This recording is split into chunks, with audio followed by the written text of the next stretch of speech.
Hi, Reddit. I'm Mike 29, and this is the story of how my fiancée transformed herself, decided I wasn't good enough anymore, and ended up losing everything. I'll start from the beginning. When I met Emily, she was this kind, funny, and incredibly supportive person. She wasn't really into fitness, but neither was I. We were just normal people, living normal lives. We'd go out, enjoy food, binge-watch shows, just regular couple stuff. I loved her for who she was. We got engaged after 3 years of dating. Everything seemed perfect. We started planning our wedding, saving money, and looking at venues. I thought we were on the same page about life. Then, things changed. It all started when she decided to join a gym. Nothing wrong with that. She wanted to feel healthier, and I supported it. She got a personal trainer, started meal prepping, and spent more and more time working out. At first, I was proud of her dedication, but then I noticed small shifts in how she treated me. She started correcting my food choices. "Are you sure you want to eat that much pasta? So many empty carbs." She never said that before. She also stopped inviting me to things. Instead of our usual movie nights, she'd go out with her new gym friends. At first, I didn't think much of it. I figured, she's just excited about this new lifestyle. I was happy she had something she enjoyed. Then came the comments. One night, we were getting ready for bed. She looked at me, sighed, and said, "You know, you could come to the gym with me sometime. It might help you tone up." Tone up? I wasn't overweight. I wasn't out of shape. But apparently, now that she was getting super fit, I wasn't good enough. I laughed it off at first. "Maybe," I said, "but I'm happy the way I am." She just hummed and turned off the light. That was the first red flag. The second red flag came when she started acting weird about our wedding. Before, she was excited about the planning. Now, she was suddenly hesitant. "We don't have to rush it," she said one night.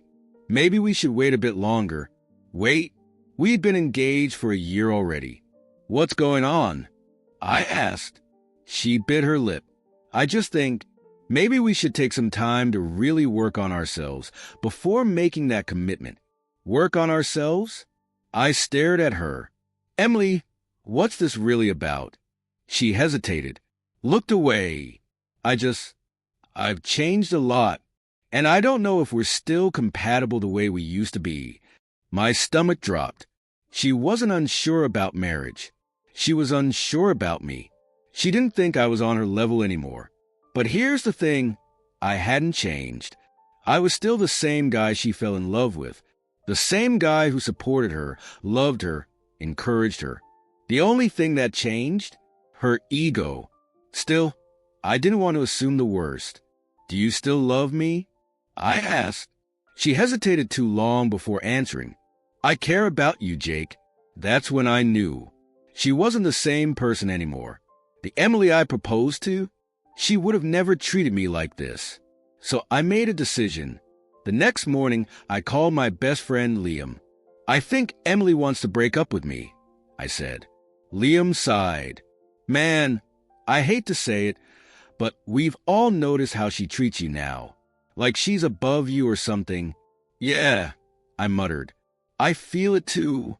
Then Liam said something that really stuck with me. "Mike, if she thinks she's outgrown you, do you really want to marry her?" That was the moment everything clicked. I didn't. Not anymore. Not if she saw me as less. So I decided to flip the script. That night, when Emily got home from the gym, I sat her down. "Emily," I said, "I think we need to talk." She looked surprised. "Okay, about what?" I took a deep breath. "I don't think we should get married." Her eyes widened. She clearly wasn't expecting that. "What?" I stayed calm. "You've been distant. You've been treating me differently. And I can tell you don't see me the same way anymore." She froze. I just thought we needed more time." "No, Emily," I interrupted. "You were waiting for the right moment to leave. But guess what? I'm making that decision for you." Her mouth opened and closed. She was shocked. "I never said I wanted to leave you. I just laughed. You didn't have to. You made it clear. And then I dropped the bombshell. The wedding's off. We're done. Emily looked like she'd been punched in the gut. But I was just figuring things out, she stammered. I shook my head. I don't need to be figured out. I need someone who actually loves me. She went silent. And that's when I realized she never expected me to be the one to end things. She thought she had all the power. But now, she was the one being left behind. She stood up abruptly. You'll regret this, she spat. You'll see. I just shrugged. Maybe, but at least I'll respect myself. And with that, I left the room. She moved out a few days later. I expected to feel sad, heartbroken, but honestly, I felt free.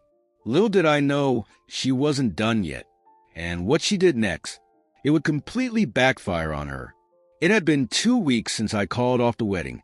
Emily was out of my apartment, out of my life, and as far as I was concerned, out of my future. At first, I thought that was the end of it, but I was dead wrong. One night, I was out with Liam, grabbing a drink at our usual bar, when he suddenly gave me a weird look. Dude. I took a sip of my beer. What? He hesitated, then pulled out his phone and slid it across the table. You seen this? I looked down. It was Emily's Instagram. She had just posted a picture of herself in a fancy restaurant with another guy. The caption, upgrading my life in every way. Hashtag, no regrets. I stared at the screen. Liam watched my reaction. You good? I smirked and took another sip. Yeah, she just proved my point. I wasn't jealous. I was just annoyed at how predictable she was. But then things got worse. Over the next few days, more posts popped up. Emily at the gym, looking happier than ever. Emily out at clubs with her new friends. Emily talking about how she finally found someone on her level. It was painfully obvious what she was doing. She wanted me to see it. She wanted me to regret breaking up with her. But here's where she screwed up. Emily had underestimated how much I actually meant what I said. I wasn't some bitter ex stalking her socials, hoping she'd come back. I was done. So I did the only thing that made sense. I blocked her. And just like that, she was out of sight, out of mind. At least that's what I thought. A week later, Liam texted me. Bro, check your messages. Emily's spiraling. I opened my text and, holy shit, Emily had sent me a massive paragraph. I didn't even have her number saved anymore, but I recognized her writing immediately. It was a mix of insults, guilt-tripping, and weird nostalgia. I don't know why you blocked me. You're so immature. I can't believe you just threw away everything we built. I miss you. Don't you miss me? You're gonna regret this. I stared at my phone, shaking my head. Liam texted again. Ignore her, dude. She's spiraling because she thought she'd be the one leaving you. And he was right. Emily had expected to move on first. She thought I'd be sitting around, heartbroken, checking her updates.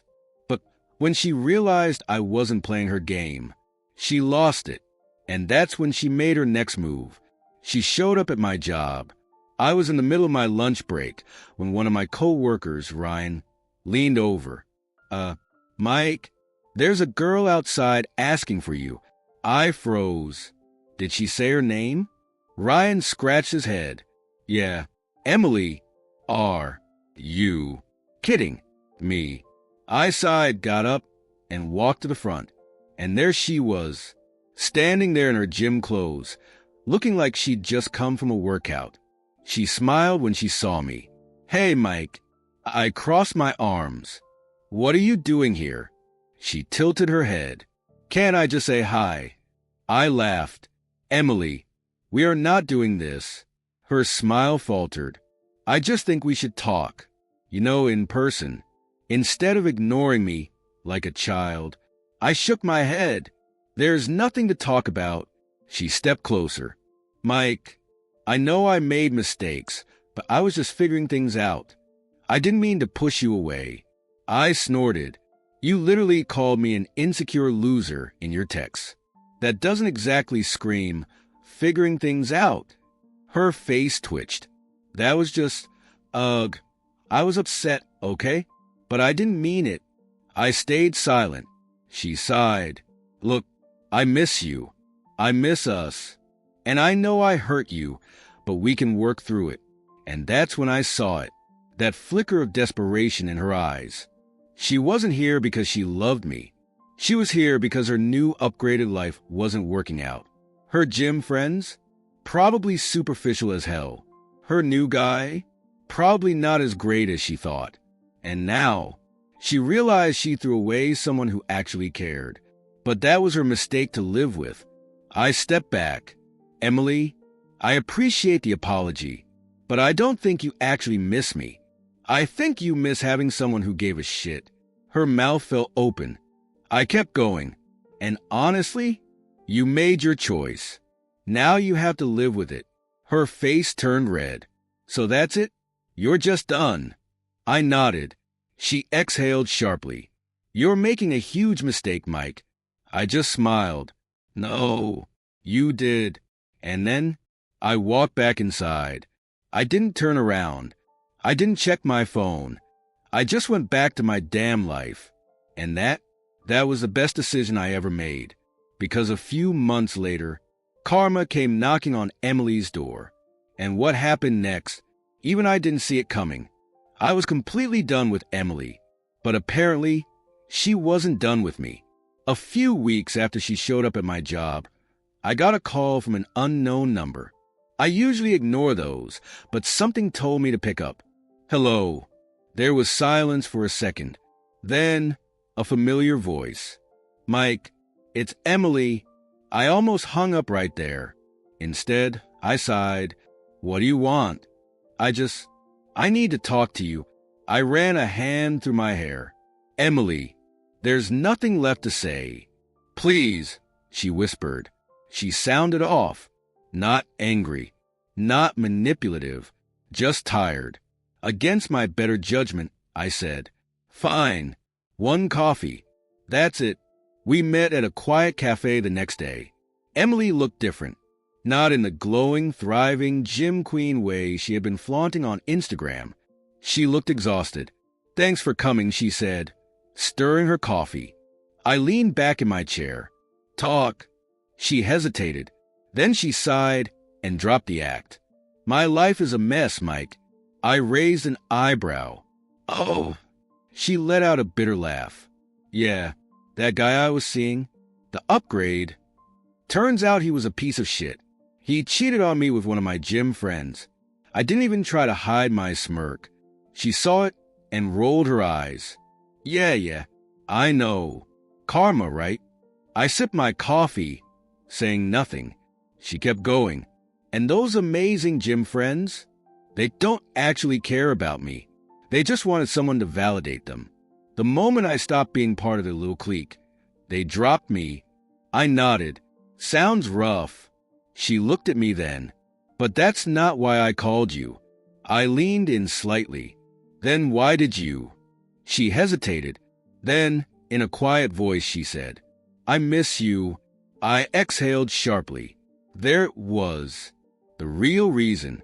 Emily wasn't here because she wanted to make amends. She was here because she had no one else left. And the worst part, she actually thought I'd take her back. I set my coffee down. Emily, I said, keeping my voice calm, you didn't miss me. You missed the way I treated you. The way I cared. She flinched. I kept going. You threw that away, remember? You treated me like I wasn't good enough. And now that everything's fallen apart, you expect me to just what? Take you back? She stared at me. I made a mistake, she whispered. I let out a dry laugh. Yeah, you did. She reached across the table, her fingers brushing mine. But we can fix it, Mike. We were good together. I pulled my hand back. No, I was good to you. Big difference. Her face crumbled. So that's it, she asked, voice shaking. You're just going to walk away? I stood up. Emily, You walked away first. I just made sure the door stayed shut. And with that, I left. For real this time. I thought that was the end. It wasn't. About a month later, I got a call from Liam. "Mike," he said, his voice full of barely contained laughter. "What?" "Dude, Emily just posted some wild shit on Facebook." I groaned. "I don't care." No, listen to this," he insisted. Then he read it out loud. "Men ain't shit. You can give them the best years of your life. Become the best version of yourself. And they'll still throw you away because they can't handle an independent woman." I burst out laughing. Oh my God. Liam kept going. "Real queens don't beg for love. I'll be just fine because I know my worth. If you can't handle my glow up, that's your problem, not mine." I shook my head. "So now I'm the villain?" Liam snorted. "Apparently." I thought about it for a second. Then I shrugged. Good. Let her think that. Because at the end of the day, I wasn't the one spiraling. I was the one who got out. And honestly, I had never been happier. A few weeks after Liam showed me her ridiculous Facebook post, I got a text from an unknown number.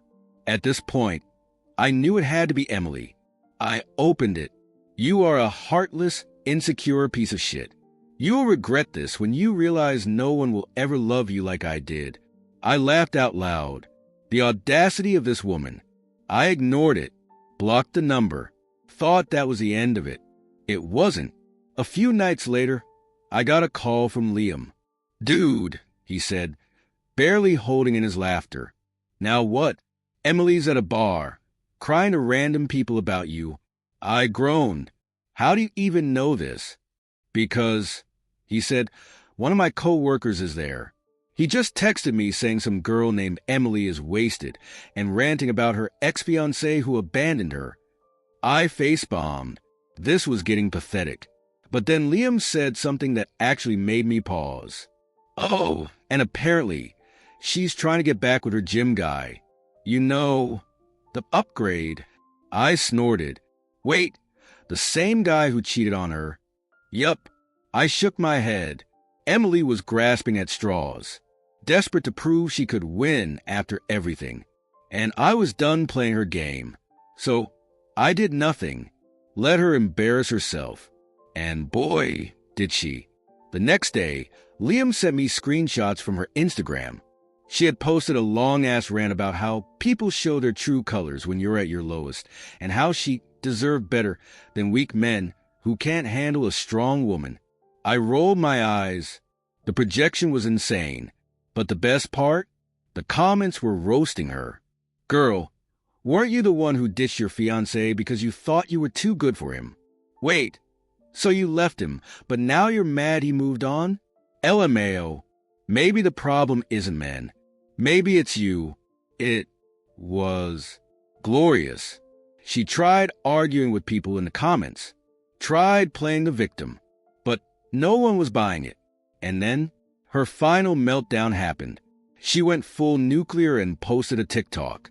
It was her crying in her car, talking about how she gave everything to a man who didn't appreciate her and how she felt so betrayed by the people she trusted. The caption? "Some people are only meant to be lessons. Never let a man make you feel unworthy." The comments? Brutal. People were calling her out left and right. "Sis, weren't you the one who left him?" "Ma'am, this ain't it. Take accountability." LMAO girl, move on already. It was so bad that she deleted her entire account. And just like that, Emily disappeared. She had burned every bridge, lost her gym friends, lost her upgrade, lost her dignity. And me? I was thriving. I focused on myself. I traveled, reconnected with old friends, started dating again. And you know what? For the first time in a long time, I was truly happy without her. And that was the best ending I could have asked for.